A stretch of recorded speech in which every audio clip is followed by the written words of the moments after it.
அஸ்ஸலாமு அலைக்கும். Welcome to my Saudi mini vlog. Ramzan day 12 2 நாளாக நல்லா மழை பெஞ்சிருக்கு. இன்றைக்கி தாங்க கொஞ்சம் வெயில் அடிக்கிறதுனால துணியெல்லாம் துவைச்சி போட்டு எடுத்துட்டேன். தென் வந்து எவ்வளோ இன்ஸ்டண்ட்டாக நம்ம இது கோன் வச்சோமோ கலர் வரதுக்காக, அதுக்கு முன்னாடியே வந்து இது இன்ஸ்டன்ட் கோன் வந்து கலர் போயிடுச்சு.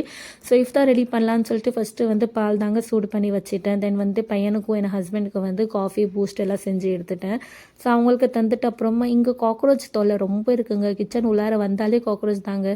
என்ன ஒரு காக்ரோச் பூச்சி அடித்தாலும் மருந்து போட்டாலும் அது சாவே மாட்டுது. உங்ககிட்ட ஏதாச்சும் சொல்யூஷன் இருந்தால் கமெண்ட்டில் சொல்லுங்கள். அதனால தான் இது ஃப்ரூட் பாஸ்கெட் வாங்கியிருந்தேன். இதோட ப்ராடக்ட் லிங்க் வேணால் கம்யூனிட்டி போஸ்ட்டில் போஸ்ட் பண்ணுறேன், செக் அவுட் பண்ணிக்கோங்க. இஃப்தார் செய்கிறதுக்கு முன்னாடி நம்ம ஜாமான்லாம் கழுவி எடுத்துடலாம். இது வந்து சகருக்கு சேர்த்த ஜாமா தாங்க. இதெல்லாம் ஜாமான்லாம் சேர்த்து முடிச்சுட்டு கழுவிட்டு அப்புறமா இன்றைக்கி வந்து நம்ம பாம்பே ஸ்டைல் மஞ்சூரியன் கோபி செய்யலான்னு சொல்லியிருந்தாங்க. இன்றைக்கி எடுத்துருக்கிறேன். ஸோ கோபி மஞ்சூரியன் செய்யலாம். இது பக்கோடா மாதிரி இருக்கும். ஸோ இது நல்லாவும் இருக்கும், கொஞ்சம் கிறிஸ்பி அண்ட் வந்து இதாக இருக்கும்னால ஃபஸ்ட்டு வந்து கேபேஜும் அண்ட் ஆனியன் வந்து நல்லா வந்து சாப் பண்ணி எடுத்துக்கலாம். இது சாப்பிங் போர்டு வந்து நான் 5 ரியால் கடையில் தான் வாங்கியிருந்தேன். இதோட ப்ராடக்ட் லிங்க் வேணும்னா கூட நான் கம்யூனிட்டி போஸ்ட்டில் போஸ்ட் பண்ணுறேன்.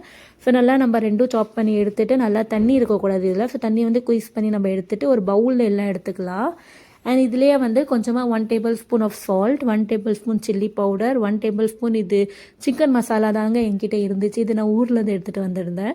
ஸோ இல்லைனா கூட சிக்கன் மசாலா பவுடர் என்னாச்சும் இருந்தால் கூட நீங்கள் ஆட் பண்ணிக்கலாம்.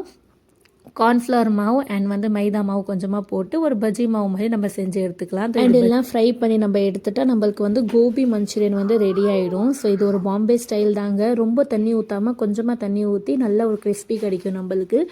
ஸோ இஃப்தாருக்கு வந்து ஃப்ரூட்ஸும் பஜ்ஜி மட்டும் தாங்க இன்றைக்கி நான் எடுத்துருக்கிறேன். அண்டு எல்லாம் சாப்பிட்டு முடிச்சிட்டு அப்புறமா ஜாமான்லாம் இருக்கிறதெல்லாம் கழுவிட்டு அப்புறமா இன்றைக்கி வந்து நைட்டுக்கு வந்து கேரட் அல்வா தாங்க செஞ்சுருந்தேன். ஸோ அதுதாங்க என் பையன் இங்கே சாப்பிட்டுட்டு உட்காந்துருந்தான்.